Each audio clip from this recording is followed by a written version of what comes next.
2019, I graduated from college. My name is Michael. I had no job, no money, and two younger brothers who still looked up to me like I could somehow fix everything. My father worked long shifts at a factory, barely making enough to keep the lights on. I just wanted to help him any way I could. Every morning, I'd wake up before sunrise, print out copies of my resume, and drive my father's old car from one company to another. I applied everywhere, offices, warehouses, gas stations, but nobody ever called back. After 2 months, I stopped believing anyone would. Then one evening, my friend Andrew called. He said his father knew a man who owned a small diner being built along an old highway, mostly abandoned, except for the occasional trucker passing through. The owner needed a night security guard until construction was finished. I didn't care what the job was. I just said yes. I drove out that same night. The diner stood alone in the middle of nowhere, half-built walls, empty parking lot, and a flickering sign that hadn't even been wired yet. The air smelled like wet concrete and dust. The owner, Collins, was waiting for me. He looked tired, older than he probably was. He offered me a salary that felt way too high for simple night work. When I asked why, he said quietly, "You're the 7th guard I've hired in the past 5 months." I didn't ask what happened to the others, I just nodded. My cabin was a small metal room behind the diner, barely enough for a bed, a chair, and an old air conditioner that buzzed like a fly. When the sun went down, the world around me went silent. No cars, no voices, just wind brushing against the walls. Around 9:30, I grabbed my flashlight and went to check the place. The sky was dark and heavy with rain. The sound of thunder rolled across the open fields. When I turned back toward the cabin, something hit me in the back. I spun around. Nothing. Maybe a loose rock from the wind. At my door, I froze. A black snake was coiled right in front of the steps, its eyes reflecting my flashlight. I reached for a brick, but before I could move, it struck. Its fangs scraped against my boot. I kicked it, threw the brick, and it slithered into the darkness. My hands wouldn't stop shaking for the rest of the night. I tried to distract myself on my phone, scrolling through random videos, until I found one about demons and shadow entities. I don't know why, but I kept watching. Maybe fear felt easier than silence. Around 2 a.m., I heard it. Soft, distant crying. A woman's voice.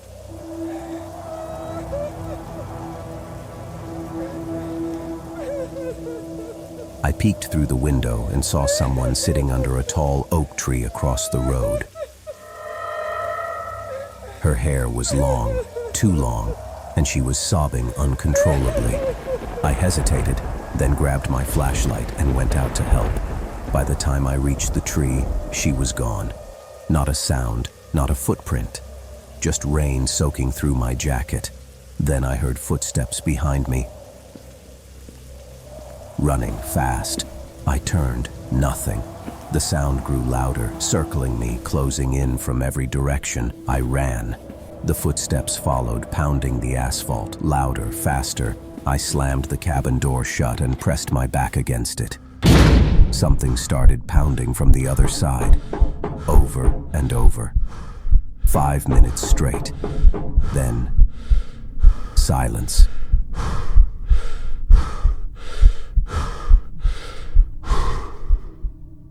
The next morning, when I got home, I told my parents everything was fine.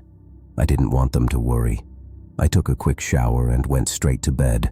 I was exhausted. That evening, when I returned to the site for my shift, the storm came back, angrier than before. Lightning flashed through the windows, tearing the dark sky open for just a second. And in that second, while I was sitting in the guard booth, I saw someone standing in the corner. Tall, motionless. His arms hung low, almost touching the ground. My heart froze. I grabbed the flashlight and aimed it at him, but he was gone. I must have fallen asleep because I woke up to something cold touching my neck. I jumped out of bed and ran to the diner, slamming the door behind me and pushing a steel shelf against it. Then came the knocking, soft at first, then hard, furious, and then a voice. "Please, open the door, Michael." It was a woman's voice, calm, trembling. "It's me, the girl you saw under the tree." She said my name. I couldn't move. She began to cry, softly at first, then louder, almost screaming. I almost opened the door until lightning struck again. For a moment, her voice twisted into a sharp scream that rattled the windows.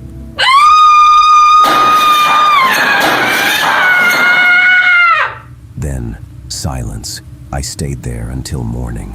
Didn't move, didn't sleep, just waited for the sun. The next evening, Andrew came with me. I'd told him what happened, but he didn't believe me. He wanted to see for himself. We stayed inside the diner, talking, trying to ignore the feeling that something out there was watching us. Around midnight, Andrew went to check the back hallway. When he came back, his face was pale. His eyes darted toward the corner of the room.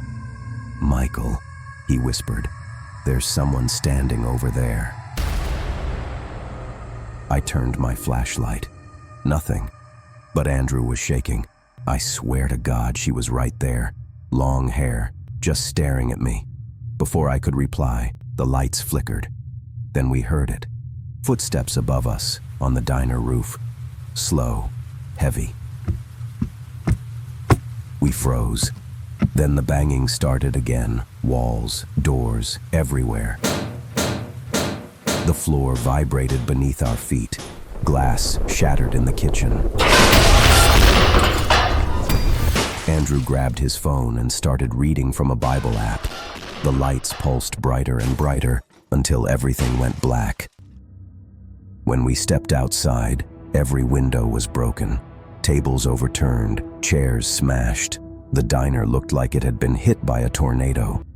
Collins arrived at sunrise. He thought we did it. The cameras had stopped recording hours earlier. Andrew's father offered to pay for the damage to avoid trouble. I was fired on the spot. That night when I got home, I felt strange, like something followed me. When I looked in the bathroom mirror, I thought I saw movement behind me. Something dark, shifting in the reflection. My chest tightened, and I passed out. I woke up on the floor, my father standing over me, splashing water on my face. My body ached. There were dark bruises around my neck, shaped like fingers. For days after that, whenever I heard a prayer or a hymn, my hands would shake uncontrollably. My family took me to a small town hours away, to someone they said could help. I don't remember much about that house, just the sound of chanting, the burning heat spreading through my body, and the feeling that something inside me was trying to escape. That was 6 years ago. I never went back to that highway. Things got better after a while. I found a decent job and learned how to sleep again. But sometimes, on stormy nights, I still see that corner, and I still wonder if he's standing there, waiting.